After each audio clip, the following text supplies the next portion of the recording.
nosso estudo da anatomia da conjuntiva, vamos falar aqui agora rapidamente sobre a questão da vascularização conjuntival. A vascularização conjuntival arterial, a irrigação arterial da conjuntiva, ela se dá em duas regiões. Nós temos uma vascularização específica para a conjuntiva palpebral e do fórnice e outra vascularização, outros ramos arteriais para a vascularização da conjuntiva bulbar, no caso aqui escleral e limbar. Então, a conjuntiva palpebral, ela compartilha do mesmo suprimento arterial que irriga a pálpebra. Então, conjuntiva palpebral e pálpebras compartilham de um suprimento arterial comum. E esse suprimento ele surge de ramos terminais da artéria oftálmica.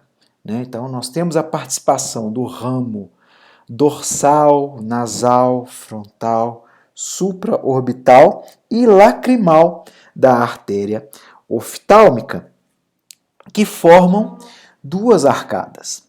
Uma arcada mais periférica, que seria a arcada do tarso marginal tarsal, que é responsável pela irrigação da região da margem conjuntival, e a arcada tarsal periférica, arcada periférica tarsal. E que dessa arcada nós temos esse ramo descendente que vai irrigar a porção, no caso aqui superior, que é o tarso superior da conjuntiva tarsal, e da arcada marginal tarsal nós temos esse ramo ascendente que vai irrigar a região mais periférica da conjuntiva tarsal e margem. Desse plexo aqui, dessa arcada periférica tarsal, existe também a saída, nós temos a ramificação aqui dessa artéria conjuntival posterior, que vai participar da vascularização e da irrigação da conjuntiva orbital e do fórnice conjuntival, chegando inclusive até a conjuntiva bulbar, que a princípio é irrigada por ramos terminais da artéria ciliar anterior. Certinho? Entretanto, no que se refere à vascularização, nós temos um comentário interessante.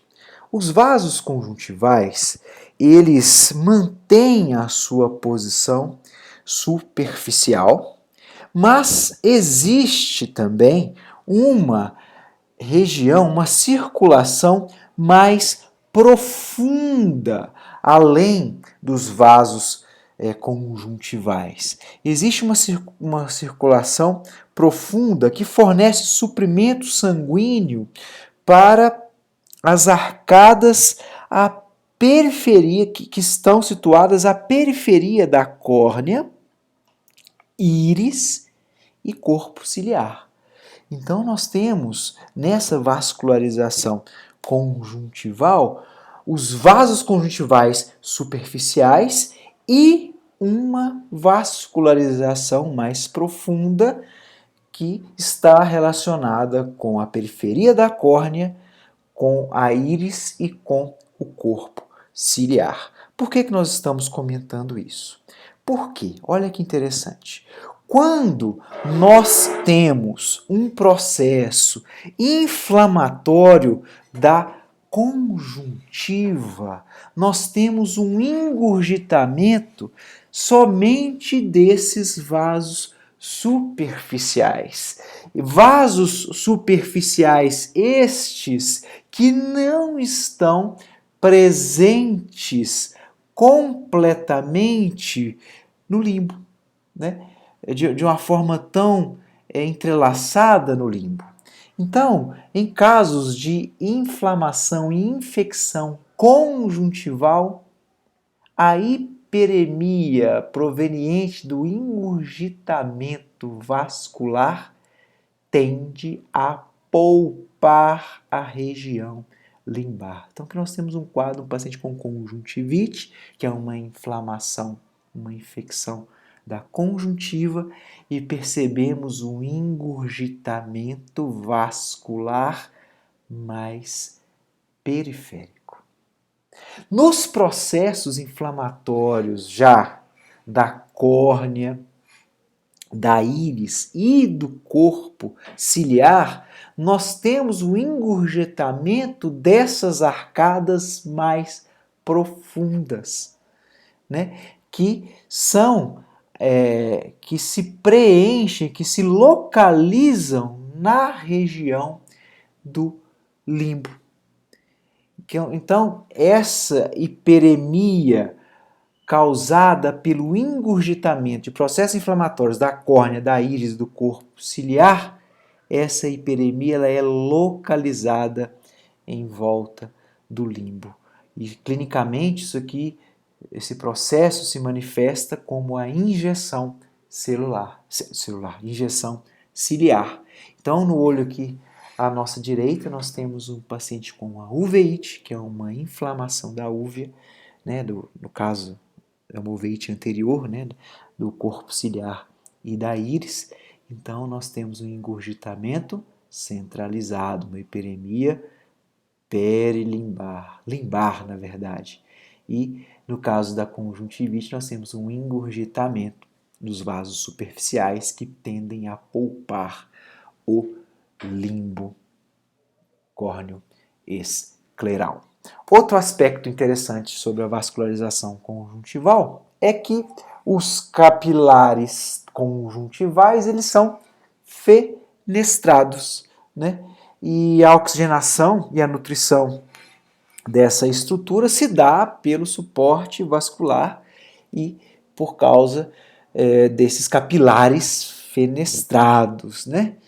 Então, nas situações em que nós temos a inflamação conjuntival, como infecções ou mesmo irritações, e até em situações de inflamação orbital grave, nós temos esses capilares fenestrados que liberam proteínas plasmáticas e com a liberação dessas proteínas plasmáticas pode ocorrer, né, a passagem de fluido entre as células epiteliais, causando espessamento do epitélio e a quemose conjuntival, que é esse acúmulo de líquido na região, né, dos vasos conjuntivais, né? Então, na verdade, nós temos aqui líquido, né, fluido, que pelo excesso de proteína da ingurgitação aí desses desses capilares fenestrados, temos o acúmulo de líquido nessa região. Bom, a drenagem linfática se dá por uma rica rede de anastomoses de canais linfáticos, né, que estão presentes, né, na substância própria, na camada fibrosa, se a gente né, para a gente não esquecer que nós já comentamos sobre isso. E esse plexo linfático, esses canais linfáticos, eles drenam para um plexo linfático episcleral, e esses vasos linfáticos, né, desse plexo episcleral, eles drenam medialmente para os linfonodos submandibulares. Então, a drenagem linfática da região medial e inferior da conjuntiva drenam para o gânglio submandibular, e a drenagem da porção superior e lateral da conjuntiva se dá nos gânglios pré-auriculares, certinho? Bom, no que se refere à questão da inervação, a conjuntiva é ricamente inervada por terminações nervosas livres, né? Aqui é da córnea, aqui é da conjuntiva, né?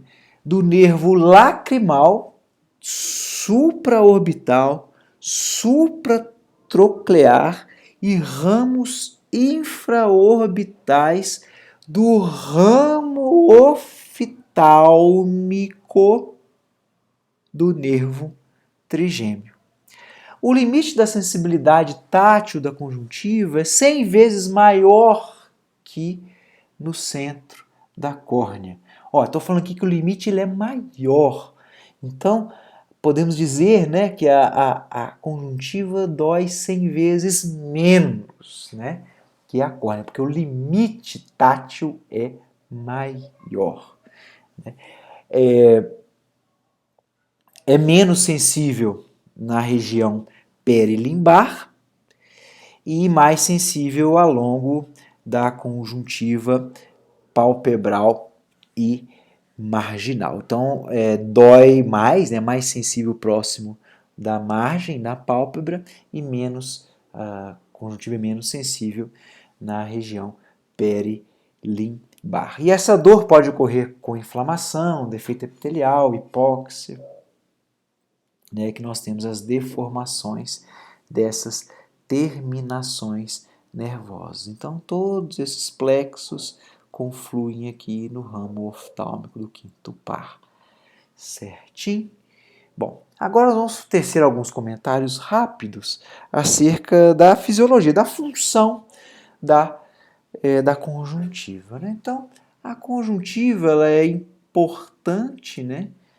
Muito importante, né, para a manutenção da integridade do olho, né? Ela tem uma função de proteção mecânica e de movimentação, porque é uma membrana que recobre esses frágeis tecidos, tanto da pálpebra e da órbita, como também do globo ocular, e como nós já comentamos, essa redundância conjuntival e a frouxidão de aderência da conjuntiva à estrutura ocular, né, ao globo ocular, e principalmente a região orbital da conjuntiva palpebral, permite a movimentação extensa do olho, né? E essas dobras superficiais também aumentam a área da superfície da conjuntiva e reduz, então, a fricção entre estruturas vizinhas. Correto? Bom, além da proteção mecânica, a conjuntiva ela também nos dá a proteção a patógenos, né? A infecção, né? Então, a conjuntiva é um tecido bem protegido de doenças infecciosas. O próprio fechamento da pálpebra e a presença de lisozimas e lactoferrina no filme lacrimal, bem como outros fatores antimicrobianos na lágrima, são mecanismos de defesa, né? Além disso, a migração de anticorpos e células inflamatórias que são fornecidos pelo epitélio conjuntival e também pela substância própria, nós comentamos isso lá atrás, né, que o epitélio conjuntival, ele, em seu epitélio nós temos células de defesa, né, células de Langerhans, linfócitos, né, e na substância própria nós temos aquelas, a camada linfóide, né, da substância própria, cheia, né, de células de defesa. Então, essa população linfocítica e essa facilidade também vascular que permite também o acesso sistêmico, né, do sistema à região conjuntival com seus fatores de imunidade, tanto celulares como humorais. E um detalhe interessante também, que é a nossa figura aqui, a nossa foto, é que também há um delicado equilíbrio entre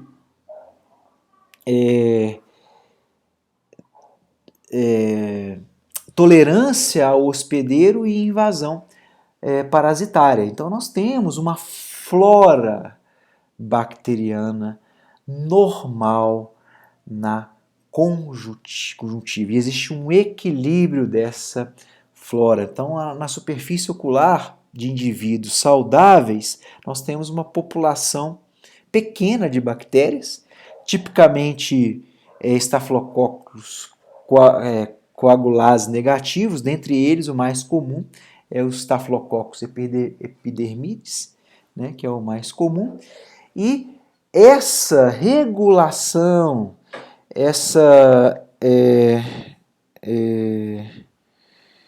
esse equilíbrio dessa flora bacteriana também influencia aí na própria a manutenção desse equilíbrio, né, da competição entre bactérias da flora com patógenos favorece, né, a proteção conjuntival à infecção. E por último, nós temos, né, talvez uma das mais importantes funções da conjuntiva. Como nós já comentamos um pouco lá para trás, talvez no primeiro vídeo, né, nós temos na conjuntiva, né, a fonte principal de produção da mucina, que é um componente fundamental, né, para a lágrima. Né? A lágrima só existe porque existe mucina, então é responsável por fazer essa adequação, né, da porção aquosa da lágrima com a superfície ocular. Né? E essa mucina ela é produzida principalmente pelas células caliciformes, olha que interessante, e secundariamente a mucina pode ser, também é produzida pelo epitélio conjuntival. Olha que interessante. Então, nós temos aqui, ó, no aparelho de Golgi, né, a formação de vesículas de mucina que ganham a superfície conjuntival. Interessante, só que em menos quantidade do que a célula caliciforme, que nós temos a liberação completa desses grânulos de mucina. Importante lembrarmos também a ação das glândulas acessórias de mucina, né, de Mans e Henle, né, mas que não tem tanta importância em quantidade de produção do que as células caliciformes. E lembrando também na fisiologia da produção de lalágrimo, como nós já comentamos também, todas as estruturas que compõem o filme lacrimal têm alguma relação, pelo menos indireta, com a conjuntiva. Né? A parte aquosa, os ductos da glândula lacrimal principal, que é a parte reativa, né, reflexa do lacrimejamento, da parte aquosa da lágrima, cujos ductos eles se apresentam, né, eles confluem no tarso, no fórnice superior, na sua porção temporal. Nós temos as glândulas acessórias de Krause, comuns no fórnix conjuntival, as glândulas de Wolfram, comuns na conjuntiva tarsal, né, na porção superior, né, distal do tarso, ou mesmo dentro da glândula, dentro do tarso, né, e as células caliciformes, né, que são espalhadas em toda a superfície conjuntival, e nós temos aqui a desembocadura, né, das glândulas de Meibômios, logo na margem mucosa cutânea, mucocutânea. Então, praticamente todos os componentes da lágrima têm uma relação com a conjuntiva.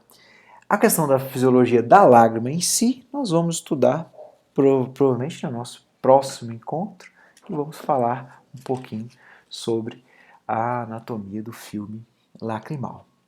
Certinho, meus amigos? Então, terminamos aqui essa revisão sobre a fisiologia, anatomia e histologia da conjuntiva. Tenhamos então um bom dia, uma boa noite, uma boa tarde, uma boa madrugada e que continuemos estudando. Um forte abraço e até mais. Tudo de bom para vocês.